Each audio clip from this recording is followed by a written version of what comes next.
Olá, tudo bem com vocês? E aí, como passaram essa semana? Eu adorei essa semana porque eu estava pesquisando mais lugares sagrados e eu vi várias imagens de lugares que eu não conhecia e que eu achei super legais e trouxe algumas aqui para a gente ver na nossa aula de hoje. Mas antes da gente começar a nossa aula de hoje, vamos lembrar da semana passada? Na semana passada nós vimos lugares sagrados de matriz oriental.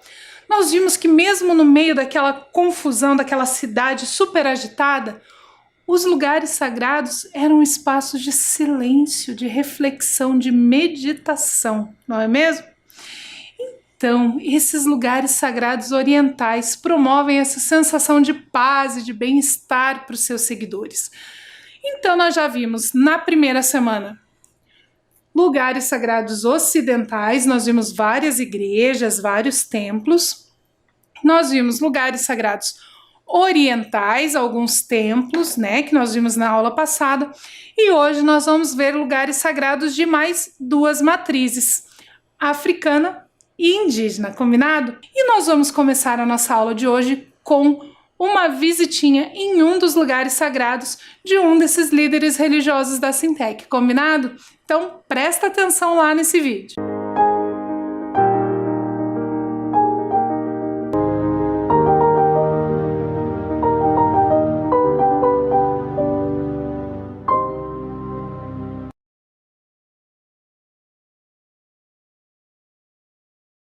Hoje nós estamos no espaço sagrado Abassá de Dandalunda e nós queremos mostrar para vocês que estão nos vendo e vão nos ver uma parte da cultura, da religião, das religiões de matriz africana. Aqui nós estamos numa chácara, né, que é a sede do Abassá, onde que tudo é natureza, tudo é natureza. E aqui o barracão, como a gente costuma falar nas religiões de matriz africana, porque outra religião é templo, é igreja. No candomblé é barracão, um barracão sagrado dos orixás. Então vamos entrar aqui para ir conhecendo. E quem nos recebe, né, é a mãe Norma, Norma da Oxum. Nós vamos entrar no barracão, propriamente dito, né, mãe? E vamos conhecendo aqui o interior. Aqui, vamos aqui, mãe, vamos aqui primeiro. Eu vejo uma sala aqui. Aqui, quando a gente chega aqui, tem uma primeira sala aqui. O que é essa sala aqui, mãe? Aqui é a sala onde eu jogo búzios, que eu faço jogo de búzios. Então aqui é o meu espaço dentro do barracão, direcionado aos consulentes que aqui vêm me procurar para um jogo, para uma orientação, para uma consulta. Então aqui é a sala de jogo de búzios. É o primeiro espaço.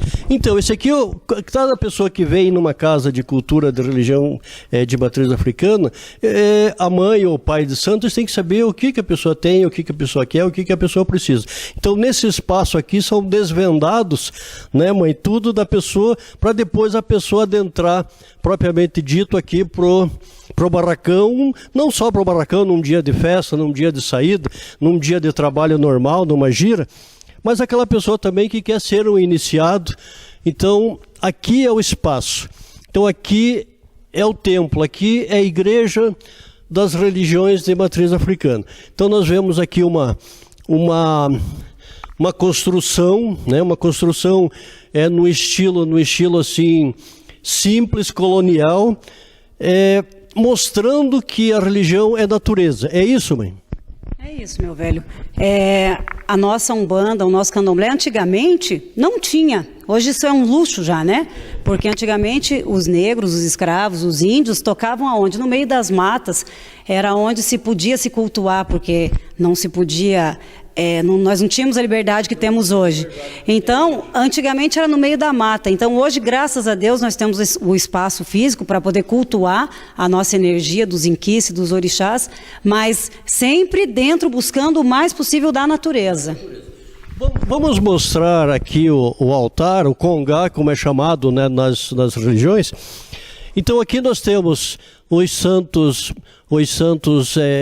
das religiões africanas, mas nós temos também os santos de igreja católica, mostrando ainda não só o sincretismo, né, que existiu e existe nas religiões, mas a origem também, e algumas associações que se faz entre um santo católico e um santo e um orixá, não é isso, mãe?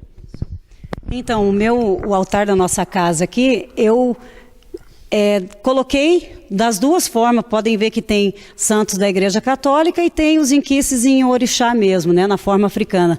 Porque antigamente os negros, para poderem cultuar o seu rito, o ritual, tinha que adorar a imagem católica para reverenciar o inquice da nação. Então, e assim continuamos. E hoje é muito popular, né? Todo mundo associa o São Jorge com Ogum, a Iemanjá com a Nossa Senhora da Conceição, Nossa Senhora dos Navegantes, Nossa Senhora Aparecida, né? Com a Mãe Oxum. Então, a gente agarrou e a cultura é essa. É esse... Se mantém. Aqui, mãe, essa cadeira aqui, né? O que representa essa cadeira aqui para as religiões? Qual o símbolo que ela tem? A cadeira de braço é a cadeira onde se senta o babalorixá, Ialorixá, o tata de inquice, a mameto de inquice.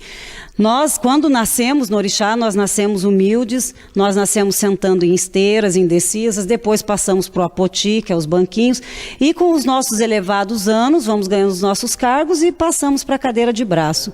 Então essa é a cadeira do zelador, que no caso é a cadeira da dona da casa. Quando a dona da casa se vai, a cadeira se continua em reverência a quem a matriarca, daí a gente enfeita com um buquê de flores, um laço branco, para reverenciar a ancestralidade, porque nós somos do quê? De reverenciar os ancestrais. Tudo começa aqui pelos atabaques. Pelos atabaques, pelos ogãs, pelos alabês. Como que chama na Angola, mãe? É Tata de Ngoma, né? Alabê, Tata de Ngoma, Tata Cambuí, Tata Kivonda. Então são os ogãs, né? E aqui é uma das partes principais do axé, porque é com a vibração do atabaque, é com o toque dos atabaques que os inquices, que os orixás vibram, que a energia transforma, que a alegria transpassa por todo o ambiente e tudo acontece. E aí, você já tinha visto um desses lugares sagrados como esse que nós vimos no vídeo? Super legal, né? No vídeo nós vimos um pouquinho do lugar sagrado do Candomblé. E ali, bem no comecinho do vídeo, ele falou como esse lugar sagrado se chama. Você prestou atenção? Qual nome ele usou? Isso mesmo, o lugar sagrado se chama barracão. Vamos ler juntos o que é um barracão? Barracão de um candomblé é o espaço onde são realizadas as festas públicas, também conhecido como Ilê Axé. É o lugar sagrado para o povo do santo, onde acontecem as festas públicas e pode abrigar uma grande parte dos convidados. Então é esse espaço que ele mostrou ali no vídeo pra gente, aquele espaço bem grande, amplo, onde cabem todas as pessoas. Você deve ter reparado também que nesse lugar não havia cadeiras ou bancos, como nós costumamos ver em outros lugares sagrados. Quando nós vemos imagens das igrejas, das sinagogas, existem cadeiras e bancos para as pessoas se sentarem. No caso do candomblé, isso não acontece, porque não existe aquele período longo de palestra, de fala, como nós temos nas igrejas ocidentais ou nas religiões ocidentais. Lá é muito movimentado, as pessoas dançam muito, elas ouvem muita música, por isso esse espaço é mais amplo. No caso, nós temos outras religiões em que nós também não temos cadeiras ou bancos para as pessoas sentarem. No islamismo, que as pessoas se sentam e se ajoelham no chão. No budismo, que as pessoas se sentam no chão ou em almofadinhas.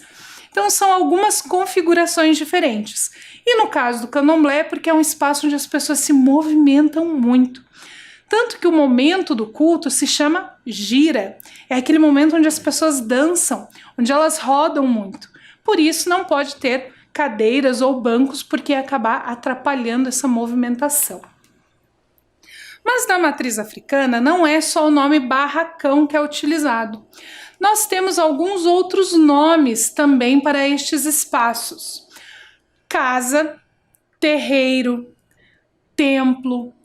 Existem vários nomes diferentes de acordo com aquela organização local. Então é muito comum nós vermos a utilização de barracão, casa, terreiro, templo, centro, vários nomes diferentes para estes espaços. Os espaços de candomblé são mais do que um lugar de culto. Eles são lugares de cultura. lugares de resistência. Nós já vimos em várias aulas aqui como que essas religiões se formaram aqui no Brasil, que os negros não podiam ter a sua cultura, a sua religiosidade. Então, o lugar sagrado de Umbanda e de Candomblé, ele é mais do que um lugar sagrado. Ele é um espaço cultural, um espaço de resistência, um lugar onde as pessoas conseguem se reunir e manter viva a sua cultura, a sua identidade. E isso é muito importante para as pessoas que frequentam aquele espaço e também para nós enquanto sociedade, para que nós possamos conhecer essa identidade, essas contribuições do povo que se reúne nesses lugares sagrados. Durante a pesquisa, eu encontrei várias frases de pessoas importantes da cultura negra. E uma frase me chamou muito a atenção e eu gostei bastante, eu trouxe aqui para a gente ler juntos. Vamos ler juntos? O africano é conhecido por ser o protetor de seus irmãos, e é isso que eu sou. Espero que com isso volte mais equipado para fazer mudanças. Espero que um dia eu seja a mudança. Quem falou essa frase foi Mariam, lá da Nigéria. Então, o que isso tem de relação com o espaço sagrado, com o lugar sagrado de matriz africana? É um espaço de proteção dos irmãos, de proteção da cultura, de proteção dessa religiosidade, que durante muito tempo a população tentou meio que apagar, as leis tentaram apagar, e que hoje essas pessoas conseguem se proteger e trazer então para que a gente também possa conhecer esses lugares, que a gente possa conhecer essa cultura, essa religiosidade. E pensando nisso, nós vamos para a nossa reflexão de hoje. Eu vou te convidar para ler comigo o próximo slide para nós refletirmos sobre o que está escrito lá. Ao conhecer diferentes lugares sagrados, naturais e construídos, percebemos que eles são muito importantes na construção da identidade da comunidade religiosa. E uma outra coisa que nós já falamos muito nas nossas aulas também é sobre essa questão da identidade. Por isso, você vai ter uma tarefa agora. Você vai escrever 3 coisas que são da sua religião ou da sua cultura e que você considera importantes para mostrar quem você é, para mostrar essa sua identidade. 3 coisas. Podem ser vários aspectos que nós já aprendemos nas outras aulas, que são muito importantes, que fazem parte da sua religião ou da sua cultura e que servem para mostrar ao mundo quem é você. Então, preenche lá que a gente já volta.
E por falar em construção da identidade, por falar em cultura, em quem nós somos, nós vamos agora conhecer um pouquinho da cultura daqueles que já estavam aqui no Brasil antes dos colonizadores chegarem. Isso mesmo, nós vamos ver agora uma comunidade indígena. Presta atenção nesse vídeo que eu separei para você. A terra indígena Mbiá-Guarani Tecoapindó-Mirim e a Escola Estadual Indígena Nhamandu Nhemopuã de Itapuã, em Viamão, realizaram neste mês de abril a 6ª Semana Cultural. De acordo com o cacique Arlindo Vera Moreira, o objetivo é proporcionar aos não índios conhecerem a cultura guarani. Para eles conhecer também de como é a organização do povo indígena hoje, né? E aí no livro sabe que é do passado, ainda antes de 1500 atrás. E o índio de hoje não é do passado, a gente existe, né? Para quebrar também um pouco desse preconceito que eles têm, né, sobre a questão indígena, a discriminação que a gente sofre muito hoje, né? A maioria dos casos, pessoas mais que lutam sobre o seu território, né? Então é para eles poderem conhecer. Aqui na aldeia, vocês vão se lembrar disso. Hoje a gente é mal visto, né? Porque eles não mostram a realidade atual, né?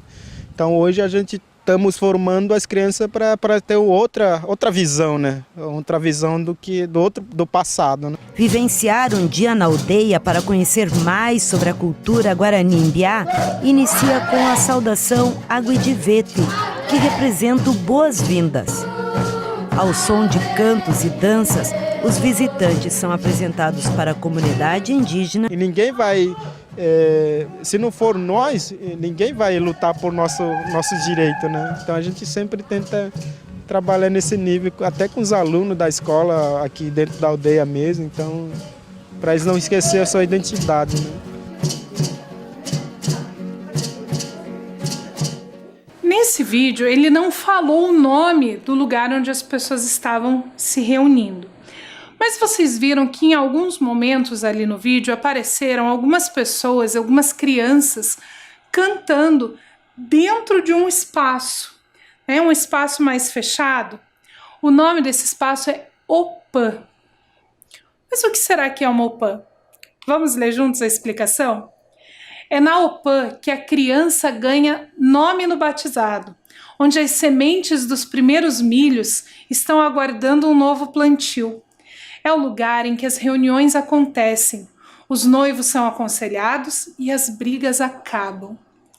Opã é esse lugar sagrado da comunidade, onde eles fazem os seus ritos, onde eles conversam, onde as crianças recebem o seu nome, onde as sementes que vão ser plantadas são abençoadas, onde eles recebem os visitantes. A ideia de lugar sagrado para o indígena é muito diferente das outras que nós vimos. Muito da sacralidade indígena está relacionada à natureza. Então, esse lugar, a Opã, é um lugar sagrado porque é o lugar onde eles recebem os visitantes, onde eles se reúnem para conversar, onde o pajé vai dar conselhos às pessoas, conselhos aos noivos, conselhos às mães, aos pais, conselhos aos caciques, onde as reuniões acontecem, onde as pessoas se reúnem, onde a comunidade se junta para conversar, para cantar. Em alguns livros, em alguns textos, nós encontramos uma tradução para a palavra Opã, como casa de reza. Mas a gente precisa entender que na religiosidade indígena não existe a reza, a oração, no modelo que a gente conhece da matriz ocidental. A relação deles com a espiritualidade, com a ancestralidade, é muito diferente. Quando nós usamos o nome casa de reza, é mais para se aproximar daquilo que nós conhecemos da nossa cultura. Mas o nome desse espaço é Opã. E esse espaço é construído normalmente com elementos naturais, como esse que você vê na imagem. As paredes são feitas de barro ou de palha, com madeiras entrelaçadas, o telhado é feito de palhas, com elementos da natureza, que também é muito importante dentro dessa construção da identidade dos povos indígenas. Algumas comunidades hoje já vão ter a Opã, que é esse espaço de reunião, de rito e tudo mais, E muitas vezes dentro da comunidade nós também encontramos alguns prédios da Igreja Católica ou das igrejas evangélicas, porque assim como todas as outras pessoas, os indígenas também escolhem a sua religiosidade, eles também conhecem outras pessoas, conhecem pessoas de fora da comunidade e vão agregando parte da cultura do homem branco e da religiosidade também. Então é muito comum nós termos esses dois tipos de construção dentro da comunidade. E agora nós vamos para a nossa outra atividade. Nós vamos fazer mais uma atividade no dia de hoje, combinado? Então vamos ler juntos? Nós vimos que os lugares sagrados carregam uma série de simbolismos, sejam de ordem religiosa ou cultural. Agora responda em seu caderno. Antes de copiar agora, eu vou te passar 2 perguntas para você responder. Nós vimos aqui nas nossas aulas muitos lugares sagrados de muitas religiões diferentes. Mas é lógico que a prof não conseguiu trazer todas as religiões do mundo, nem todas as que existem na nossa cidade, porque são muitas. Então, a minha pergunta para você, a primeira pergunta para você responder: você frequenta ou já visitou algum lugar sagrado? Você vai escrever ali quais você já conhece. E aí, uma pergunta que eu quero que você pense bem antes de responder: como você se sentiu ao entrar nesse lugar sagrado? Se é um lugar que você frequenta, como que você se sente quando você está lá dentro? E se é um lugar que você visitou, qual a sensação que você teve quando você entrou nesse espaço? Eu vou te dar um tempo para responder e a gente já volta para conversar um pouquinho sobre isso.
Então, e aí, conseguiu responder como você se sentiu quando você entrou nesse espaço para visitar, ou como você se sente quando você está lá, porque é o lugar que você frequenta? Esses sentimentos que nós temos nesses espaços, eles fazem parte da função desse espaço, né? E é por isso que existem espaços específicos para o culto do sagrado. São espaços dedicados àquele Deus, àquela força, àquele transcendente que aquela comunidade cultua. São espaços onde acontecem os ritos, onde as pessoas se reúnem, pessoas que acreditam na mesma coisa, que vibram na mesma energia, na mesma sintonia. E é por isso que eles são espaços tão importantes. Eu tenho certeza de que se você é frequentador de um desses espaços, nesse período de isolamento social, você sentiu muita falta de estar nesses espaços junto com as outras pessoas. Muitas religiões, muitas igrejas, muitos terreiros acabaram fazendo reuniões por videochamada para que todo mundo pudesse se ver pelo menos um pouquinho. É muito comum também nós vermos os frequentadores desses espaços se chamando de irmãos, porque formam uma grande família, uma família espiritual. E é por isso que esses lugares sagrados são tão importantes para essas comunidades e falam tanto de quem nós somos quando estamos ali, quando fazemos parte daquela comunidade. E com essa ideia, com esse sentimento de irmandade que existe entre as pessoas, nós encerramos o conteúdo Lugares Sagrados. A partir da semana que vem, nós vamos ter uma aula um pouquinho diferente. Então, essa semana, fique bem, lave bem as suas mãos, tome bastante água. Nós nos encontramos na próxima semana com mais conhecimento sobre diversidade religiosa. Até lá!